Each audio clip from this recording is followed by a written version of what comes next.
John Scalzi, a Hugo Award-winning author, a leading voice in contemporary sci-fi, and a pretty funny dude. His books range from dense space operas to comedic takes on famous tropes. But the real question is, which books are his best? Hey book readers, today I'm ranking the 10 John Scalzi books that I've read, from worst to first.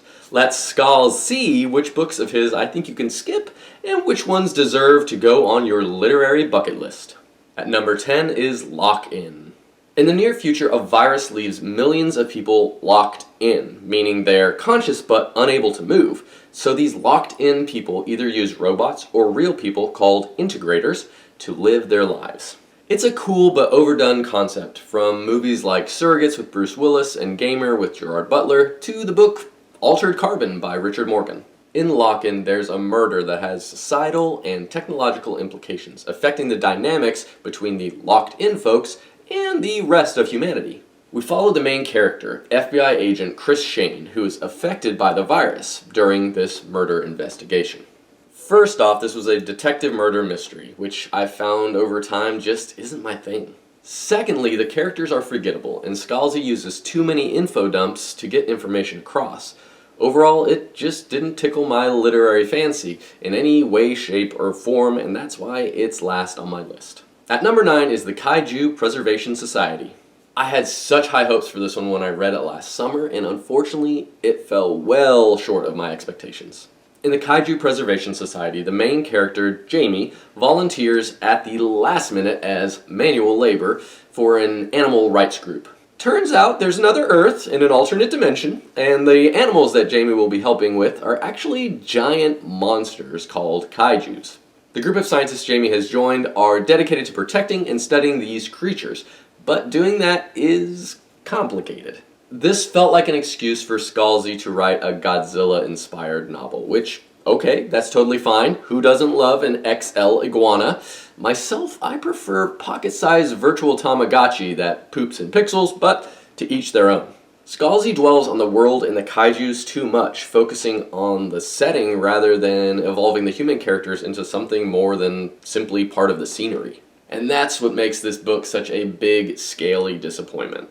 Number 8 is Agent to the Stars. Scalzi is the king of sci-fi that balances silly with serious, and this book sticks out because of its unique premise.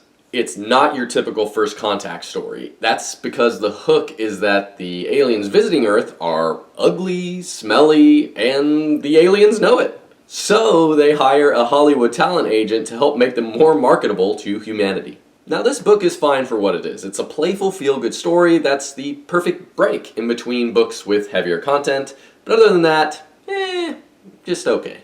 At number 7 is The Last Emperox, which is book number 3 in the Interdependency series. I won't give too much away about this series finale, but the main gist is that the Interdependency, which is an interstellar empire, is about to fall apart, and the newly crowned Emperox, Graylin II, who is head of the empire, has to try and save everyone from the coming catastrophe while certain groups are trying to usurp her. Finishing a series is way more difficult than starting one. See George R.R. Martin or Patrick Rothfuss as examples of this.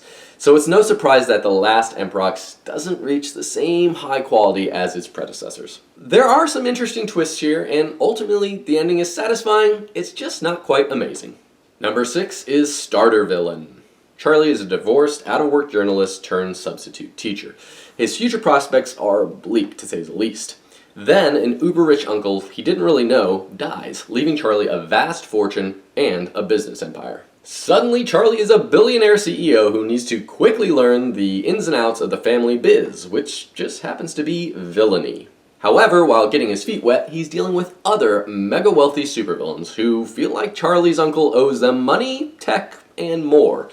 And they're determined to collect by any means necessary. There are sentient cats, assassination attempts aplenty, foul-mouthed dolphins on strike, double crosses, triple agents, and everything else you'd want from the dark side of a James Bond-inspired universe. Overall, it was an entertaining ride. Scalzi's books almost always have a fantastic premise, but are hit or miss on delivering the goods. This book is mostly all hit.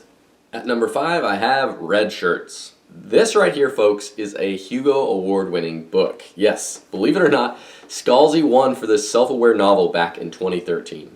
Here's the premise. What if one of the unimportant Star Trek characters realized his role in the story, and how it would likely end in death during an away mission? This book plays off the popular Star Trek trope to create a meta, fourth-wall-breaking story. It's a fun, funny, page-turning read that boldly goes where no sci-fi book has gone before. Number 4 is Old Man's War. This is Scalzi's first novel and thought by many to be his best.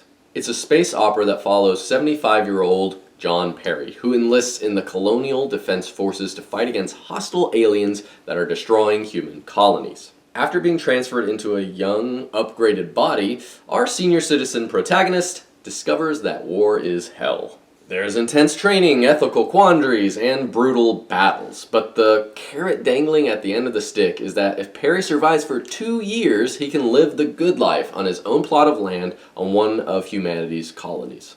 Old Man's War is a sweeping story that'll make you think a smidge as it digs into themes of mortality and identity. And bonus, it'll help you appreciate your grandparents more.